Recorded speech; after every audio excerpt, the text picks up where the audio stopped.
Hi everyone, thank you for coming to my presentation. My name is Ernest Rankin, and the country that I will be presenting on is Egypt. And the title of my presentation is Egypt, an analysis of culture, nutrition, and health. Just a quick geography lesson, just in case y'all don't know. Here is Egypt, as pointed to by the arrow. It is in northern Africa. The capital of Egypt is Cairo, and it is famous for its pyramids.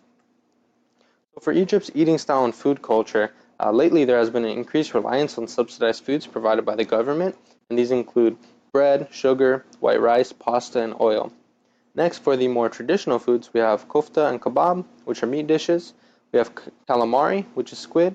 We have balti and bori, which is fish. And we have aish, which is bread. And Egyptian and something that is specifically popular in Egypt would be the street foods, and these include ful, beans with spices, ta'amiyah, which is like similar to falafel.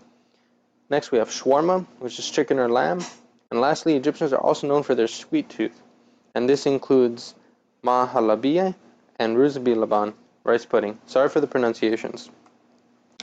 Here's a picture of the falafel, the ta'amiyah, and the kebab, which is probably the most popular thing that we know in the US. And lastly, the ruzbi laban, which is a rice pudding. So for Egypt's prevalent health issues, number one, we have ischemic heart disease coming in at 21% of their issues. This is also known as coronary heart disease. This is the condition in which heart problems occur from smaller heart arteries, which lead to oxygen reduction that can ultimately lead to heart attacks in the future. At number two, we have strokes, which come in at 14% of the health issues. This is the event when blood vessels to the brain are blocked or ruptured. Number three, we have cancer at 9%. And number four, we have cirrhosis at 9%. Cirrhosis is liver disease, aka degeneration and inflammation of cells. And at number five, we have lower respiratory infections at 4%. This includes bronchitis and edema, and symptoms include shortness of breath, weakness, fatigue, and coughing. And just to include, a lot of these health issues are coming from the diet, they're coming from recreational lifestyle behavior, which include alcohol and tobacco consumption. And for the lower respiratory infections, these are something that most people can't truly control. This would be from open airways, industries, transportation, just a lot of particulate matter in the air. So what is the connection between health and nutrition here in Egypt? So as we know, there's a lot of consumption of these street foods and a lot of these animal proteins and a lot of this cholesterol. So here for obesity and malnutrition, you see that the Ministry of Health in 2017 said that 90% of Egyptians do not eat healthy food and consume less than 5 meals per day. Next, for ischemic heart disease, we know that there's obviously an increased consumption of meat in the diet. And for stroke, there's an absence of fiber, aka also seen here the absence of produce. Of course, we know that we need to eat our fruits and vegetables to increase our fiber, and we know that fiber does in fact help reduce the risk of stroke. And lastly, we have cirrhosis, and this would include the consumption of alcohol and ergot fungus, and we'll talk about that fungus and its relation to wheat and the Egyptian culture. For the globalization effects, I just want to include here that Professor Shireen Hamdi, she wrote a book called Lisa off of her fieldwork in Egypt. She's a professor of anthropology. And on the right here, one of her illustrators was able to provide a cool illustration.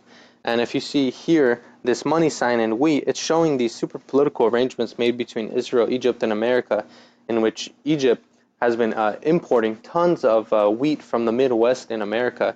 And due to the poor storage of this wheat, it's led to fungus growing, specifically ergot fungus, and this fungus, through the consumption of a lot of these impoverished people in Egypt, they've been developing kidney disease, liver disease, and different types of cancer. So what are some of these suggestions that I would have? Ultimately, this would fix a lot of things, would be a proper economic reform.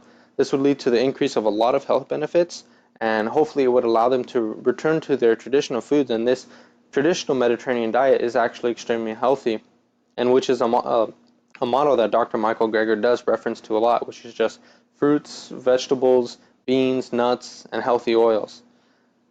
Next, the reduction of smoking and alcohol. This is something that is recreationally used more often in Egypt. Next would be to increase exercise. The Ministry of Health in 2017 noted that 80% of the population does not exercise and 35% suffer from obesity. Another suggestion would be to reduce the animal proteins and even eliminate them if possible. I know this is a huge part of the culture, but elimination of these animal proteins would result in an elimination of excessive cholesterol and saturated animal fats. And lastly, as Dr. Michael Greger would say, increase in the plant-based diet.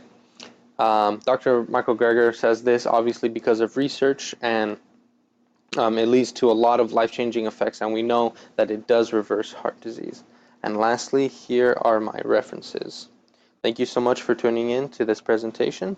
Hope to see you soon.